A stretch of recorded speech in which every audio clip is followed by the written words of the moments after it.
أنا بسام مرتضى، مخرج أفلام مصري، واحد من مدربين برنامج مساحات. وفي الفيديو ده هنتكلم عن برمجة الأفلام، إزاي تعمل برنامج للأفلام يناسب نادي السينما المجتمعي بتاعك، سلسلة من الأفلام تقدر تربط وتخلق علاقة بينك وبين جمهور الأفلام دي وبين جمهور نادي السينما. اول حاجه محتاجين نفكر فيها هو ليه اصلا نادي السينما، ليه بنبرمج نادي سينما، ايه الفرق بين نادي السينما وبين اي شيء. لما نتتبع تاريخ نشأة نوادي السينما في منطقتنا العربيه اللي بدأت في كتير من الدول بتاعتنا، بنلاقي انه كل الدول دي كان فيها سينمات عاديه، سينمات بتعرض افلام رائجه، افلام تجاريه موجوده في دور العرض، الناس بتروح تشوفها. طب ليه كان في ضروره ان احنا نعمل نادي سينما؟ ليه في ضروره ان احنا نخلق سياق مشاهده بديل نقدر فيه ان احنا نختار عدد من الافلام عايزين بعينها ان احنا نعرضها لجمهور معين، والجمهور ده يبقى عنده فرصة بعد كده انه يفكر سوا ويتناقش سوا ويشارك مع بعض تجربته في الفرجة دي والمشاهدة دي. ده كان الهدف الرئيسي من نادي السينما، ان احنا نخلق نشاط مجتمعي جماعي نقدر فيه نخلق سياق مشاهدة بديل. وعشان كده جزء اساسي من طبيعة نادي السينما هو برمجة الافلام. اللي كان بيحصل قبل كده زي ان انت تروح فيلم بتلاقي افيشه في الشارع فتدخل، هو فيلم السينما بتختاره لك وانت بتهتم بيه وبتدخل، او ان انت حتى قاعد قدام التلفزيون بتقلب بتلاقي فيلم تتفرج عليه، او حتى مع المنصات اللي موجوده دلوقتي فيلم انا حبيته عجبني بتفرج عليه. ده مختلف تماما عن نادي السينما. نادي السينما انت بتختار عدد من الافلام بهدف معين، برابط معين. الهدف الاساسي هو الاثر اللي هيحصل على مجتمع النادي ده. ازاي الافلام اللي انت هتختارها وتفكر فيها ووجهة نظرك في اختيارها هي اللي بتحدد طبيعة التفاعل معاها والمناقشة عليها وخلق حوار حقيقي مجتمعي حوالين الافلام دي. وعشان كده البرمجة جزء رئيسي من طبيعة نادي السينما. طيب ازاي نختار نعمل برنامج، ازاي نبقى مبرمجين للافلام، ازاي ابقى مبرمج او ازاي ابقى مبرمجة للافلام؟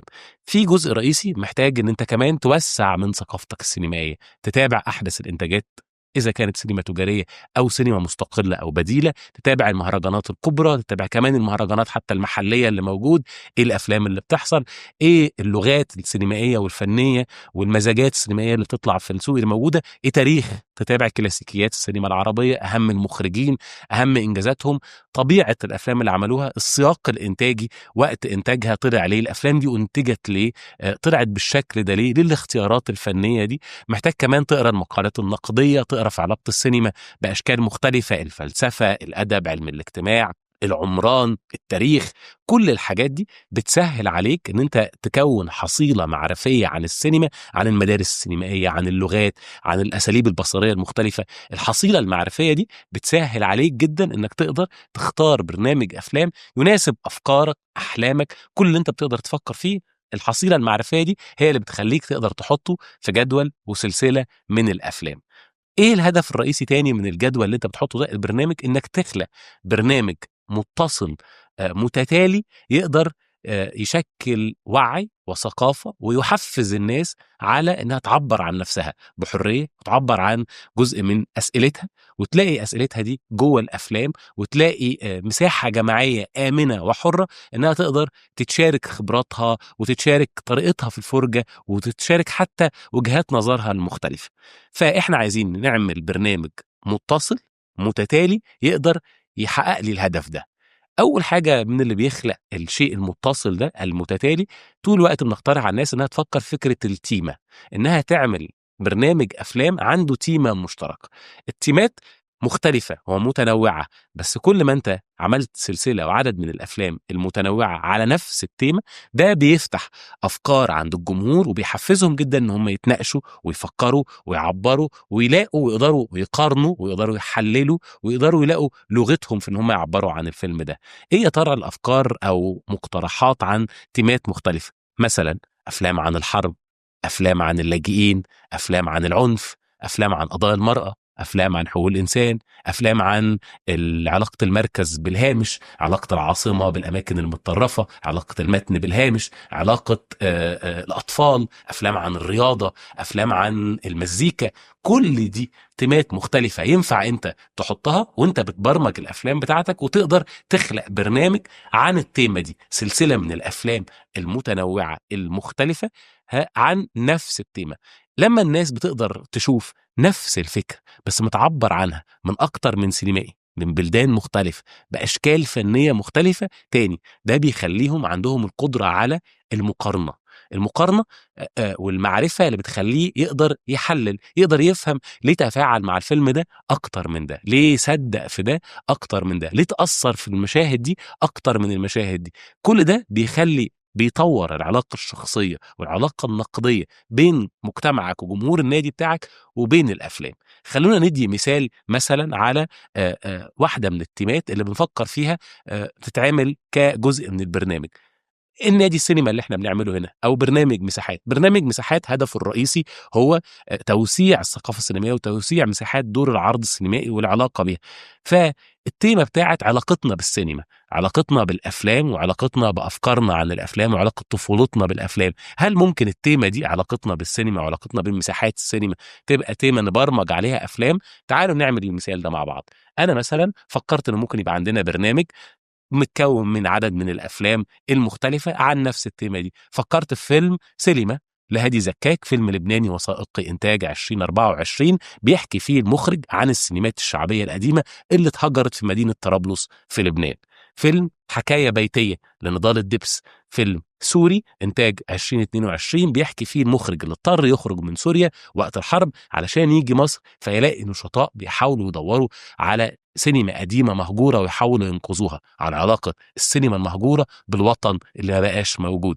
فيلم الحديث عن الأشجار، فيلم سوداني لصهيب الباري إنتاج 2019 اللي فيه جماعة السينما السودانية القديمة بيحاولوا يعيدوا إنتاج فتح دور عرض قديمة مهجورة، وبيحاولوا يتواصلوا مع مجتمعهم المحلي في انه ايه العروض المناسبة ليهم، ويحاولوا اعادة علاقة الناس بسينما سودانية كانت انتهت، وفي علاقة بالسينما بين الجمهور السوداني كانت انتهت لسنين طويلة. دي عدد من الافلام الوثائقية الطويلة اللي ينفع تتعرض على نفس البرنامج ده. طب ايه اللي ممكن نحطه في افلام روائية طويلة عن التيمة دي، عن قيمة علاقتنا بالسينما، عن قيمة علاقة طفولتنا بالسينما، عن قيمة أثر السينما علينا؟ مثلا بحب السيما للمخرج المصري أسامة فوزي، إنتاج مصري إنتاج 2004، واللي بيحكي فيه عن علاقة طفل من أسرة محافظة، طفل مهووس بالسينما، وإزاي الأسرة دي بتحاول تمنعه من هوسه بالسينما ومن تعلقه بالسينما. حتى كمان ممكن نخرج بره منطقتنا العربية بشكل يعني كلاسيكي جدا، فيلم سينما باراديسو لجوزيبي تارانتوري، فيلم إيطالي إنتاج 88، وبيحكي عن علاقة طفل تاني بمجتمعه بالسينما ده ومحاولة أحلامه تجاه السينما دي. دي كلها مساحة تقدر نحكي بيها عن تيمة واحدة، وهي علاقتنا بالسينما وعلاقة السينما بالمساحات اللي بنعرض فيها. كل ده بيخلي تاني الجمهور هيشوف أنواع سينمائية مختلفة، بلدان مختلفة، سنين إنتاج مختلفة، تقدر بيها تعمل البرنامج بتاعك. ممكن نقول أمثلة تانية مش بس على السينما، أمثلة مثلا أنا شخص مهتم بالأفلام اللي بتدور في الثنائية ما بين العيلة والوطن. العيلة والوطن ثنائية بتتكرر عليها أفلام كتيرة جدا. لما أبقى أتفكر أتفرج أتابع الآخر الحاجات اللي موجودة، إيه الإنتاجات اللي طلعت، أدور أشوف الفعاليات السينمائية والثقافية اللي اتعرضت، أقرأ المقالات النقدية، بقى عندي شبه كده برنامج في بالي. مثلا باي باي طبرية، فيلم لينا سويلم، فيلم فلسطيني إنتاج 2024، في المخرجة بتحاول ترجع لأمها الممثلة الكبيرة اللي بتحاول تحكي تاريخ العيلة من أول خروجه من طبرية وتشتته في بلاد مختلفة. فيلم كذب أبيض، أسماء المدير، فيلم مغربي إنتاج 2023، في المخرجة بتحاول ترجع لجدتها اللي عندها قصة عائلية مرتبطة بالمكان، بالوطن، بالسياسة، بالمجتمع اللي موجودة فيه. فيلم نحن في الداخل لفرح قاسم إنتاج 2024، في المخرجة اللي بترجع من سنين غربة طويلة لوالدها الوحيد الشاعر الكبير الموجود في مدينة طرابلس علشان تحاول تعيد تاني العلاقة معاه. فيلم عن المكان، الوطن، وعلاقتنا العائلية كمان اللي بنخسرها وبتتفتت. دي كلها أفلام وثائقية طويلة. قلنا طيب لو فكرنا في أفلام روائية فيها التشابك ده ما بين الوطن العيلة، مثلا فيلم حدوتة مصرية ليوسف شاهين إنتاج 82، الفيلم اللي فيه مخرج بيتعرض لأزمة قلبية وبيضطر يعمل عملية قلب مفتوح، وجوه عملية القلب المفتوح بتتحول لمحاكمة للعيلة والوطن.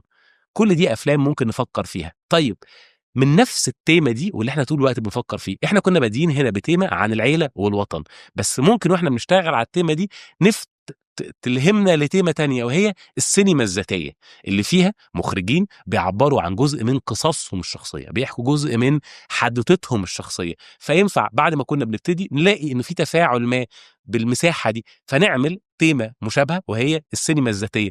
طول الوقت جزء من عملك كمبرمج هو لو عرفنا نرجع لطفولتنا ونلعب لعبة الميكانو، تقدر تعيد ترتيب من قطع بلاستيكية، تقدر ترتبها بشكل تخلق بيها برنامج، تخلق بيها علاقة، وتقدر تاني ترتبها بأشكال مختلفة وتضيف قطع جديدة عليها من أماكن مختلفة، تخلق شكل جديد. خلينا أحرار، قادرين نجرب، وقادرين كمان نتعرف على مجتمعنا بيحب إيه، مهتم بإيه، إيه القواضي اللي هو بيحبها. فكر دلوقتي وخد التدريب ده في نادي السينما اللي انت بتأسسه. فكر في المجتمع بتاعك، ايه اهم القضايا اللي هو بيفكر فيها، ايه اهم الافكار والتيمات اللي هو نفسه يتكلم عليها، وصمم له برنامج دلوقتي عن القضايا دي. مثلا قضايا المرأة، حاول تصمم برنامج عن قضايا المرأة في افلام مهتمة بما يتعرض ليه النساء في المنطقة العربية. ازاي هتصمم البرنامج ده وازاي هتفكر فيه في شكله عامل ازاي؟ غير التيمات وغير الافكار، ينفع اوقات يبقى البرمجه ليها علاقه بس بتتبع سينمائي بعينه. بمعنى انه زي ما قلنا كده، ممكن تبقى في فكره هي اللي انت او تيمه عامه هي اللي انت بتبرمج على اساسها، بس ممكن يبقى الهدف من ان انا اعمل برنامج متصل هو ان انا عايز اتعرف على سينمائي بعينه. مثلا انا هنا عايز اتعرف على اعمال المخرج محمد ملص، المخرج السوري الكبير، فانا هعمل سلسله من العروض في نادي السينما بنتعرف على السينما بتاعته، سياق انتاج الافلام دي، طبيعتها، التيمات المشتركه فيها، احلام محمد ملص. الاحلام تيمه مهمه جدا في سينما محمد ملص، متكرره جدا في كل الافلام. فينفع تيمه الاحلام تبقى تيمه نصمم عليها برنامج من افلام لسينمائيين مختلفين من بلدان مختلفه باشكال وانماط مختلفه، وممكن نفس ده تبقى جزء من اسبوع او سلسله افلام محمد ملص. طيب ايه الحاجه التانية؟ المدارس الفنيه. انا عايز اعمل سلسله من البرنامج عن الواقعيه الجديده. انا هختار عدد من المخرجين والسينمائيين بيتصنفوا لمدرسه الواقعيه الجديده، وهتبقى في سلسله من الافلام والعروض كلها قايمه على الواقعيه الجديده وشكل الواقعيه الجديده. ده جزء من برنامج الافلام. جزء تاني له علاقه بالمكان. انا عايز اعمل سلسله من الافلام قايمه على ازاي بنشوف المدن الكبرى، ازاي بنشوف الارياف، ازاي بنشوف المناطق الحضريه، ازاي بنشوف المناطق الريفيه. فكر طول الوقت تاني طبيعه جمهورك، لان اوقات كتير بتصمم البرنامج علشان جمهورك يلاقي نفسه فيه. للاسف في منطقتنا العربيه مش كتير الافلام اللي بتتعمل بره المركز، بره العواصم، بره الاماكن اللي مش محطوط عليها العين، مش محطوط عليها كل التركيز الاعلامي او الحواديت. فلو انت كمان نادي السينما بتاعك موجود في اماكن بره المركز وعلى الاطراف، مهم ان انت تبقى بتفكر في افلام بيلاقي فيها جمهورك نفسهم، بيلاقي فيها ناس شبههم، بيقدروا يحللوها، يقدروا يختلفوا معاها، يقدروا يحسوا ان ده مش التمثيل المناسب لينا. ده كله جزء من عملية البرمجة اللي انت بتبرمجها. طيب في اوقات كتير هل انا كمان ببرمج لوحدي؟ هل انا بعمل عمليه البرمجه دي لوحدي؟ زي ما قلنا جزء من نادي السينما هو انه فعل جماعي مجتمعي، ففي جزء غير ان انت بس بتتناقش معاهم وبتعرف، في جزء كمان من انت بتشرك ناس من جوه مجتمع نادي السينما بتاعك في ان هم تقترح عليهم ان هم يشاركوا في البرمجه. الناس دي ممكن تبقوا لانهم عندهم اخلاص اكتر للنادي، مثابرين على الحضور، بيتناقشوا بشكل كثيف، ثقافتهم السينمائيه بتتوسع وعندهم افكار جديده، فانت بتقرر انك تشاركهم في ان هم كمان وتوسع عمليه البرمجه. كل ما بتوسع عمليه البرمجه والاختيار كل ما بتضمن برنامج متنوع. جزء من البرنامج المتنوع ده تاني ان احنا نعرض انماط واشكال سينمائيه مختلفه عن المده، عن زمن الانتاج، عن طبيعه الافلام. يعني بحاول في كل برنامج يبقى عندي فيه افلام وثائقيه طويله او افلام تسجيليه طويله، افلام روائيه طويله، افلام وثائقيه او روائيه قصيره، افلام حديثه ورائجه، افلام كلاسيكيه، افلام تجريبيه، افلام فنيه. كل ما انا بعمل برنامج متنوع تاني كل ده بيحفز جمهوري على المقارنه، على ان هو يتعرف على حاجات مدهشه، على ان هو يتعرف على حاجات جديده فيقدر يتفاعل معاها ويعبر عليها. جزء رئيسي من هدف السينما ومن نوادي السينما هو اثاره الخواطر، هو انه يخلي الجمهور بتاعك قاعد عنده افكار عماله تجيله، بيراجع افكاره القديمه، بيعيد تاني النقاش عليها. محتاج وانت بتبرمج تفكر في الجمهور بتاعي ده يا ترى علاقته ايه اصلا بالافلام بشكل عام؟ هل هو بيشوف افلام؟ هل هو معتاد انه يروح السينما، ولا هو ما عندوش اصلا سينما في مكانه خالص؟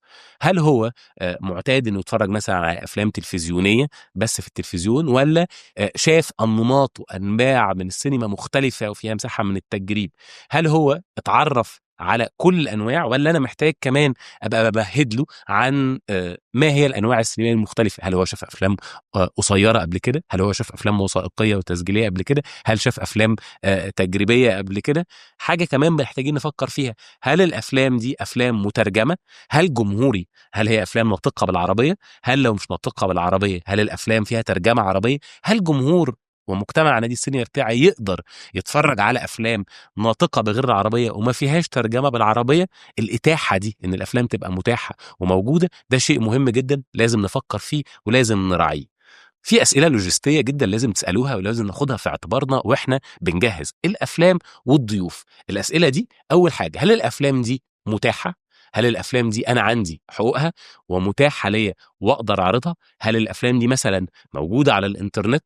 وهل الافلام متاحه ان انا اقدر اعرضها من العرض على الانترنت؟ وعلشان كده بنقول لكم ان تدريب مساحات بيوفر لكل مساحات السينما البديله مكتبه فيها عدد من الافلام المتنوعه. قلنا افلام روائيه وافلام وثائقيه، افلام طويله وافلام قصيره، كل المكتبه دي متاحه بحقوقها، تقدروا تعرضوا منها على حسب الافكار وعلى حسب التيمات اللي انتوا كمان بتفكروا فيها. بس كمان جنب فكره الاتاحه في فكره الجوده. هل الافلام دي جودتها لو هي متاحه بره المكتبه اللي بتوفر لكم افلام بجوده عاليه، بس لو هي كمان موجوده اذا كانت على الانترنت او اذا كانت موجوده في اي من وسائط التخزين، هارد ديسك، على فلاش، على كل هذه الاشياء، هل الافلام دي جودتها مناسبه وتصلح للعرض؟ بس كمان موضوع الجوده موضوع عنده اكتر من شق. في افلام انت ينفع تقول إن لا، النسخه اللي معايا دي جودتها لا تصلح مطلقا للعرض، بس في افلام انه النسخه اللي معايا دي هي النسخه الوحيده المتاحه للفيلم ومفيش اي نسخ، هو ده فيلم نادر ومفيش نسخه تانية. ساعتها سؤال الجوده ما هوش السؤال الاهم، سؤال الندره هو السؤال الاهم. مثال، نبيهة لطفي المخرجة اللبنانية عندها فيلم اسمه تل الزعتر، موجود معمول بعد مجزرة تل الزعتر أو مخيم اللاجئين في تل الزعتر. نسخة وحيدة موجودة مليئة بالأزمات التقنية، أزمات في الصورة، أزمات في الصوت، لكن هي دي النسخة الوحيدة المتاحة الموجودة في الفيلم. هي دي الوثيقة الوحيدة اللي موجودة بتسجيل شهادات مع ضحايا مخيم تل الزعتر بعد المجزرة اللي بتحصل فيه.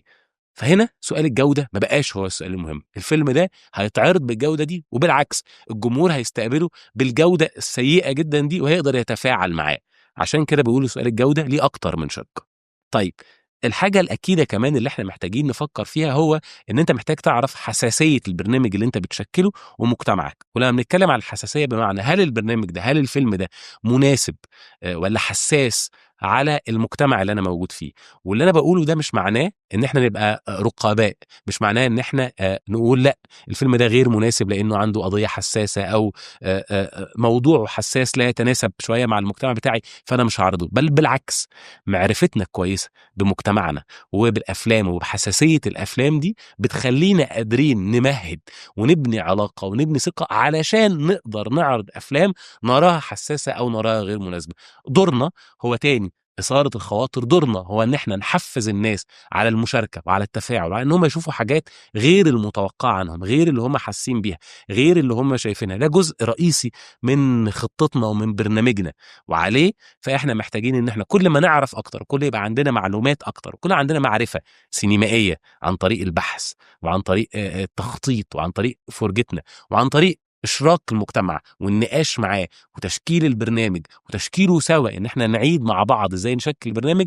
ده اللي بيخلينا نقدر بشكل حقيقي نعمل برنامج سينمائي فعال متواصل، يقدر يخلق ولاء، علاقة، امان للشخص اللي بيتفرج، ويقدر يتناقش بجد ويخلق الاثر المجتمعي اللي احنا عايزينه من نوادي السينما. في الاخر عندك تدريب، صمم برنامج عن موضوع، عن تيمة انت مهتم بيها، حط عدد من الافلام طويلة، قصيرة، وثائقية، روائية، بعدد معين من المدد وعدد معين من مواعيد العرض، وصمم البرنامج ده وحطه وشوف مدى إتاحته. شكرا لكم. ده كان الفيديو عن البرمجة.